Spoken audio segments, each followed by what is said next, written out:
أعوذ بالله من الشيطان الرجيم بسم الله الرحمن الرحيم أحل لكم ليلة الصيام الرفث إلى نسائكم هن لباس لكم وأنتم لباس لهن علم الله أنكم كنتم تختانون أنفسكم فتاب عليكم وعفى عنكم فالآن باشروهن وابتغوا ما كتب الله لكم وكلوا واشربوا حتى يتبين لكم الخيط الأبيض من الخيط الأسود من الفجر ثم أتموا الصيام إلى الليل ولا تباشروهن وأنتم عاكفون في المساجد تلك حدود الله فلا تقربوها كذلك يبين الله آياته للناس لعلهم يتقون۔ روزے کی راتوں میں اپنی بیویوں سے ملنا تمہارے لیے حلال کر دیا گیا، وہ تمہارا لباس ہے اور تم ان کے لباس ہو۔ تمہاری پوشیدہ خیانتوں کا اللہ کو علم ہے، اس نے تمہاری توبہ قبول فرما کر تم سے درگزر فرما لیا، اب تمہیں ان سے مباشرت کی اور اللہ تعالیٰ کی لکھی ہوئی چیز کو تلاش کرنے کی اجازت ہے۔ تم کھاؤ پیو یہاں تک کہ صبح کا سفید دھاگا سیاہ دھاگے سے ظاہر ہو جائے، پھر رات تک روزے کو پورا کرو اور عورتوں سے اس وقت مباشرت مت کرو جب تم مساجد میں اعتکاف میں ہو، یہ اللہ کی حدود ہیں، تم ان کے قریب بھی مت جانا۔ اسی طرح اللہ تعالیٰ اپنی آیات لوگوں کے لیے بیان فرماتا ہے تاکہ وہ لعلہم یتقون، تاکہ وہ بچے، تاکہ وہ تقوی اختیار کریں۔ صدق اللہ العظیم۔ سورہ بقرہ آیت 187۔ سورہ بقرہ کی 187 آیت کی تلاوت آپ کے سامنے کی۔ اس دعا کے ساتھ ہم اپنے آج کے درس قرآن کا آغاز کرتے ہیں کہ رب اشرح لی صدری ویسر لی امری واحلل عقدۃ من لسانی یفقہوا قولی ربی زدنی علما ربی زدنی علما ربی زدنی علما آمین ثم آمین۔ رمضان المبارک کے روزے مدینہ شریف میں جب مسلمانوں پر فرض کیے گئے تو ابھی احکامات اتر رہے تھے اور مسلمانوں پر یہ بات واضح نہیں تھی کہ روزہ جو ہے وہ افطاری کے بعد وہ اپنی بیویوں کے ساتھ ازدواجی تعلق قائم رکھ سکتے ہیں یا نہیں رکھ سکتے۔ اس کے علاوہ جو پرانی شریعت تھی اس میں روزہ افطار کرنے کے بعد جب میاں بیوی جو ہیں وہ یعنی جب تک وہ جاگ رہے ہیں وہ کھا پی سکتے تھے گھر کے لوگ، اور جب وہ سو گئے تو ان کا روزہ سٹارٹ ہو جاتا تھا، اور یہ بات بھی ابھی آگے آئے گی، اس بات کی بھی پھر اللہ تعالیٰ نے اجازت دے دی تھی کہ سحری مقرر کر دی گئی مسلمانوں کے لیے، جبکہ اس سے پہلی شریعتوں میں ایسے نہیں تھا۔ اور اب یہ بات مسلمانوں کے لیے ابھی واضح نہیں تھی، لیکن ان کے خیال میں یہ ایسا تھا کہ اگر روزہ افطار کرنے کے بعد بھی ہم اپنی بیویوں سے تعلقات رکھیں گے تو یہ گناہ ہے۔ یہ سوچ تھی، ایک عام تصور وہاں پر پایا جاتا تھا، جس کی وجہ سے کچھ جو صحابہ کرام تھے ان سے کچھ ایسا ہو جاتا کہ وہ اپنے اس امانت میں خیانت کر لیتے اور پھر اس کے بعد وہ جی میں اللہ سے توبہ استغفار مانگتے اور اللہ سے ڈرتے۔ جب یہ بات نبی کریم صلی اللہ علیہ وآلہ وسلم تک پہنچی تو آپ نے صحابہ سے پوچھا، اور کچھ صحابہ کرام نے، جن میں جید صحابہ کرام بھی شامل تھے، انہوں نے اس بات کا اقرار کیا کہ ان سے کچھ خیانت ایسی ہو گئی ہے اور وہ اس کے لیے اللہ سے معافی کے خواستگار ہیں۔ تو تب یہ آیات جو ہیں اللہ تعالیٰ نے نازل فرمائی اور اللہ تعالیٰ نے یہ قانون بنا دیا کہ صرف روزے کی حالت میں جو ہے، جب کھانا پینا منع ہو گیا سحری کے بعد، یعنی یہ آگے آیتوں میں آ گیا نا کہ جب تک سفید دھاری سیاہ دھاری سے ظاہر نہ ہو جائے، یعنی جب تک طلوع فجر نہ ہو جائے، اس وقت تک مسلمانوں کو اجازت دے دی گئی کھانا کھانے کی، اور ہر طرح سے وہ کھا پی سکتے ہیں، اور اس کے علاوہ اپنی بیویوں کے ساتھ بھی ازدواجی تعلقات قائم رکھ سکتے ہیں۔ ایک صحابی تھے، وہ مزدوری کیا کرتے تھے، اور وہ مزدوری کرتے ہوئے آ کر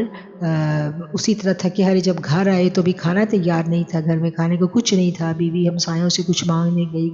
گھر میں لا کے پکاتے دیر ہو گئی، اور وہ صحابی اسی طرح سو گئے اور وہ بھوک سے نڈال تھے، اور پھر اگلے دن روزہ رکھا، جس کی وجہ سے ان کی طبیعت کافی خراب بھی ہوئی، اور پھر مسلمانوں کے لیے سحری جو ہے وہ اللہ تعالیٰ نے مقرر کر دی کہ آپ سحری جو ہے وہ جب تک یہ طلوع فجر نہ ہو جائے تب تک مسلمان چاہیں کھائیں پئیں اور اپنے ازدواجی تعلقات بھی قائم رکھیں۔ اور اس کے علاوہ جو بڑی خوبصورتی کے ساتھ میاں بیوی کے تعلقات کو بھی یہاں پر بیان کر دیا گیا ہے۔ ہم ان آیتوں کو ایک دفعہ پھر دیکھ لیتے ہیں۔ احل لکم لیلۃ الصیام الرفث، حلال کر دیا گیا تمہارے لیے رات میں روزوں کو، یعنی روزوں کی راتوں میں بیویوں کی طرف رغبت کرنا۔ رغبت یہ رفث جو ہے، یہ رغبت کے معنی اس کی اصطلاح میں ایسے معنوں میں استعمال ہوتا ہے جس میں ہر طرح کا تعلق ہو، یعنی میاں بیوی کے ہر طرح کے جو آپس کے تعلقات ہیں یہ جائز قرار دیے گئے۔ ہن لباس لکم، اب بتا دیا گیا کہ وہ بیویاں جو ہیں یا جو ازواج ہیں دونوں،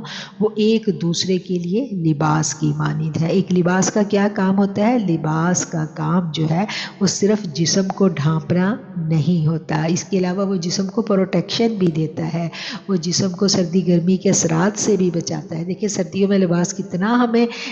سکھ دیتا ہے اور کیسے ہمیں ٹھنڈ سے بچا کے تحفظ دیتا ہے، محفوظ کر لیتا ہے۔ وہ لباس کا کام کیا ہو گیا کہ وہ ہمیں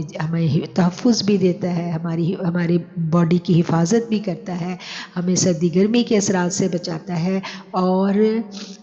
ہمارے عیبوں کو بھی چھپا لیتا ہے۔ ہمارے کوئی زخم ہے، کوئی اسکن پر کوئی پرابلم ہے تو وہ سب ڈھک جاتا ہے، اور لباس ہمیں زینت بخشتا ہے۔ خوبصورت لباس جو ہے وہ انسان جب زیب تن کرتا ہے تو وہ بڑا حسین دکھائی دیتا ہے۔ لباس ہمیں زینت بھی بخشتا ہے، اور اس کے علاوہ لباس جو ہے اس کے اور فرد کے درمیان کوئی بھی پردہ حائل نہیں ہوتا، یعنی ایک باڈی اور ایک اس کے اوپر لباس، سینٹر میں کچھ نہیں ہے۔ تو یہاں پر جو میاں بیوی کے آپس کے جو ریلیشنز ہیں ان کو اللہ تعالیٰ نے یہ جو لباس کی مثال دے کے انتہائی خوبصورتی کے ساتھ اس تعلق کو ڈیفائن کر دیا کہ یہ اتنی خوبصورتی کے ساتھ بیان کر دیا گیا کہ یہ تعلق جو ہے وہ ایسا پیارا ہے کہ اس کے میاں بیوی کے درمیان کچھ بھی حائل نہیں ہے، دونوں کا ایک دوسرے سے کوئی پردہ نہیں ہے، اور لباس ڈھکتا بھی ہے۔ جب اتنی زیادہ قربت ہوتی ہے تو بہت سارے عیب دونوں کے ایک دوسرے پر ظاہر بھی ہو جاتے ہیں۔ تو اسلام نے بڑی سختی کے ساتھ منع کیا ہے دوسروں کے عیب اچھالنے سے، دوسروں کے عیب لوگوں کے آگے بیان کرنے سے، یہ تو اللہ تعالیٰ نے سختی سے منع کیا ہے نا۔ اور جو عام فرد کے لیے ہے کہ کسی بھی مسلمان کا جو عیب ہے وہ دوسرے کے سامنے بیان نہیں کرنا، اور یہاں پر تو میاں بیوی کی بات ہو رہی ہے، تو میاں بیوی کے لیے تو قطعاً بھی یہ جائز نہیں ہے کہ وہ ایک دوسرے کی پردے کی باتیں، پوشیدہ باتیں یا ایک دوسرے کے عیب دوسروں کے سامنے بیان کریں۔ یعنی میاں بیوی کی جو آپس کی جو باتیں ہیں، سیکرٹس ہیں، وہ دونوں کے پاس امانت ہے، وہ دونوں کے لیے جائز نہیں ہے کہ وہ باہر بیان کی جائیں. اور آج تو یہ جو موبائل اور ویڈیوز کا دور آ گیا، اس میں تو سب کچھ ہی داؤ پر لگ جاتا ہے، اور بہت ساری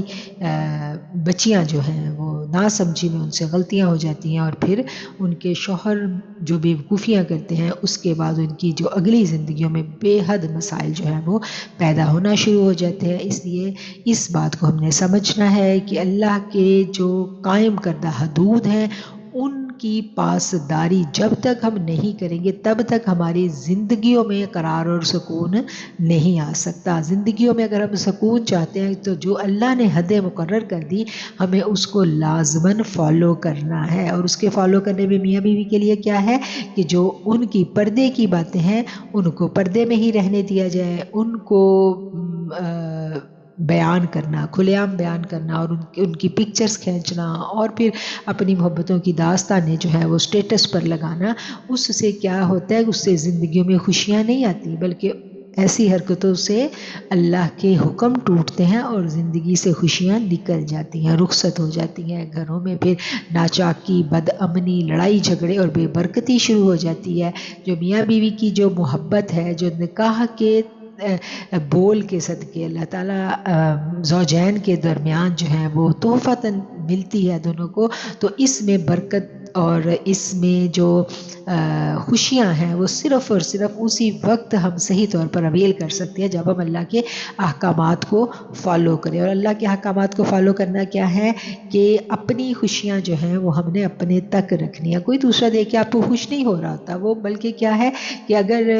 جو بھی دیکھے گا اس کے دل میں کسی کے حسد آئے گا، کسی کے دل میں بغض آئے گا، کوئی کہے گا میری بیٹی تو بھی کنواری بیٹھی ہے، دیکھو اس کی بیٹی کیسے خوشیاں منا رہی ہے، تو وہ ماں کے دل دکھے گا، اور پھر اس دکھے ہوئے دل سے کوئی ٹیس بھی اٹھ سکتی ہے، کوئی بری نظر، کچھ بھی، کوئی حسد کی چنگاری آپ کی زندگی کی خوشیوں کو برباد کر سکتی ہے. اس لیے ضروری یہ ہے کہ اپنی خوشیوں کی ہم خود حفاظت کریں، بجائے اس کے کہ ہم جب خوشیاں ہماری خوشیوں کو آگ لگ جائے تو پھر ہم تڑپتے روتے پھریں. اس سے بہتر ہے کہ ہمیں اپنی خوشیوں کی خود حفاظت کرنی ہے. اس قیمتی لباس کی، اس خوبصورت رشتے کو ہم نے سنبھال کے رکھنا ہے، چھپا کے رکھنا ہے، اور ہر طرح سے اس کی حفاظت کرنی ہے. ایک دوسرے کے عیبوں کو، لباس ہمارے عیب بھی ڈھک لیتا ہے نا، بدن پہ کوئی داغ دھبا ہو، کچھ پرابلم ہو، اسکن ڈیزیز ہو، تو لباس کیا کرتا ہے، اس کو چھپا لیتا ہے. تو لباس اسی طرح میاں بیوی کے لیے بھی لازم ہے کہ وہ ایک دوسرے کی جو برائیاں ہیں، کیونکہ یہ اتنا قربت کا رشتہ ہوتا ہے کہ اس میں کچھ چھپا رہ نہیں سکتا. میاں بیوی ایک دوسرے کو زیادہ عرصہ چیٹ نہیں کر سکتے، سب کچھ واضح ہو جانا ہوتا ہے. تو پھر وہ جتنا بیوی ایک شوہر کے بارے میں جانتی ہے اتنا کوئی دوسرا نہیں جان سکتا. ایک بیوی کو ہی پتہ ہوتا ہے کہ میرا شوہر کے اخلاق کیسے ہیں. وہ اس کے اخلاق کی سب سے بڑی جو گواہ ہوتی ہے وہ عورت ہوتی ہے. ٹھیک ہے، تو وہ عورت کے اوپر اگر مرد میں، اس کے شوہر میں کچھ ایسی اخلاقی برائیاں موجود ہیں تو بجائے اس کے کہ وہ بیوی جو ہے وہ ان اخلاقی برائیوں کا ڈھنڈورا پیٹے، اس کا کیا کام ہے؟ اس کا کام یہ ہے، اسلام اس کو اس چیز کی اجازت نہیں دیتا کہ وہ اس کے عیبوں کا ڈھنڈورا پیٹے اور اس کے صحیح اور غلط ہونے کا وہ فیصلہ کرے. شوہر کا اور اس کے رب کا اپنا معاملہ ہے، اس کا اپنا نامہ اعمال ہے. بیوی اگر کوئی عیب دیکھ لے تو اس کو اپنی فکر کرنی چاہیے کہ اللہ میرا کوئی عیب اس کے آگے نہ کھل جائے، وہ اللہ کے آگے جھک جائے، اللہ کے آگے شکر ادا کرے کہ اللہ اگر تو وہ بیوی بے عیب تو ذات اللہ کی ہے. دیکھیں عیب ہر کسی میں موجود ہے، اگر بیوی میں خدا نخواستہ کوئی وہ بہت اچھے کردار کیا اور اس میں کوئی عیب نہیں ہے، کچھ نہ کچھ تب بھی اخلاقی برائیاں تو موجود ہوتی ہیں نا، تو وہ اس کی اخلاقی برائیاں بھی کھل سکتی ہیں زمانے کے آگے، اس سے بھی کوئی ایسی کوتاہی ہو سکتی ہے جس کی پاداش میں اس کے عیبوں کو جب اللہ اچھالنے پہ آئے تو پھر کوئی نہیں بچا سکتا. اس لیے جیسے بیوی ایک شوہر کے گھر کی، اس کی عزت کی، اس کے روپے پیسے کی امین ہوتی ہے، امانت دار ہوتی ہے، اسی طرح اپنے شوہر کے کردار اور اخلاق کی بھی امانت دار ہوتی ہے۔ جو باتیں، جو برائیاں بیوی کے آگے کھلیں، بیوی کو قطعاً یہ اسلام اجازت نہیں دیتا کہ وہ ان کا ڈھنڈورا پیٹے، یا جو آج کل لڑائیوں کی سب سے بڑی وجہ یہ بنی ہوئی ہے کہ میاں بیوی ایک دوسرے کے، بیویاں خاص طور پہ شوہروں کے فون کو چیک کر کے پھر اس کی اسکرین شاٹ لے کے پھر وہ پورے خاندان میں گھمائے جاتے ہیں اور اس کی ایبوں کا ڈھنڈورا پیٹا جاتا ہے۔ یہ طریقہ قطعاً اسلامی نہیں ہے۔ خاص طور پر ہر طرح سے کسی کا عیب دیکھ کے اپنی توبہ استغفار بڑھا دیں، ہم اللہ کے آگے اپنی فرما برداری بڑھا دیں اور اپنے تئیں کوشش کریں کہ اس عیب کو ہم اس سلسلے میں اپنے یعنی اسپاؤس کی کیسے مدد کر سکتے ہیں کہ وہ ان برائیوں سے باز رہ سکے۔ یہ مدد کا سوچنا، اس کے لیے کچھ ایفرٹ کرنا وہ ضروری ہے، نہ کہ اس کو زمانے بھر میں یا خاندان بھر میں بدنام کرنا، ٹھیک ہے؟ تو یہ ایک بڑا اہم پوائنٹ ہے، اور یہ جو ہن لباس لکم، اس آیت کو ہم نے بڑے وسیع تناظر میں جو یہ مفہوم اپنے اندر رکھتی ہے، اس مفہوم کی تناظر کی وسعت میں ہم نے اس کو سمجھنا ہے۔ پھر آگے اللہ تعالیٰ فرماتے ہیں علم اللہ انکم، جان لیا اللہ نے بے شک تم خیانت کرتے تھے اپنے نفسوں سے۔ کیا خیانت کرتے تھے؟ کہ وہ چپ کے رات کو جو ہے وہ اپنی بیویوں کے ساتھ جو زواجی تعلق ہیں وہ قائم کر لیتے تھے۔ تو اللہ نے کہا کہ میں تو جان گیا، میں تو تم نے جو خیانت کی مجھے پتہ چل گیا، اور پھر رب کیا ہے، فتاب علیکم وعفا عنکم، تو وہ تم پر مہربان ہو گیا اور اس نے تمہیں درگزر کر دیا۔ اب رب کی کریمی اور رحیمی جو ہے وہ قرآن سے ہمیں پتہ چلتی ہے کہ وہ کتنا کریم بھی ہے اور رحیم بھی ہے، کہ جو چپ کے غلطی کوتاہی ہوتی ہے اور وہ اگر وہ جن سے ہوتی تھی وہ کیا کرتے تھے، وہ پھر بعد میں اللہ سے توبہ استغفار بھی کرتے تھے، تو اللہ نے کہا میں نے تمہیں معاف کر دیا، تو اب تم مباشرت کرو ان سے اور تلاش کرو جو لکھا ہے اللہ نے تمہارے لیے۔ کیا لکھا ہے؟ جو اولاد لکھی گئی ہے اللہ تعالیٰ نے نصیب میں، اس کو تلاش کرنا، اور کھاؤ اور پیو یہاں تک کہ واضح ہو جائے، ظاہر ہو جائے تمہارے لیے دھاگا سفید سے دھاگے سیاہ سے، یعنی جو پو کا پھٹنا جس کو کہتے ہیں، طلوع فجر جس کو کہتے ہیں، وہ مقرر کر دی گئی کہ یعنی وہ وقت جب تک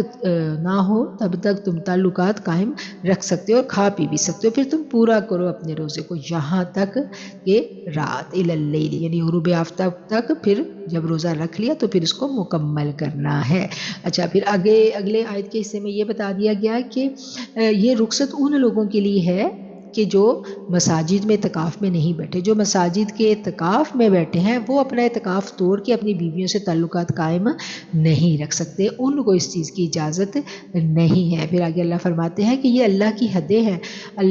اللہ کی یہ حدیں ہیں، تلک حدود اللہ فلا تقربوها، تم ان کے قریب بھی مت جانا، یعنی جو اللہ نے حد مقرر کر دی پھر اس کے قریب نہیں جانا۔ اسی طرح اللہ بیان کرتا ہے اپنی آیتیں تاکہ لوگ جو ہیں اس سے بچیں، اللہ کے لوگ تقوی اختیار کریں۔ اللہ نے کھول کر اپنی آیات جو ہیں یہاں پر بیان کر دی۔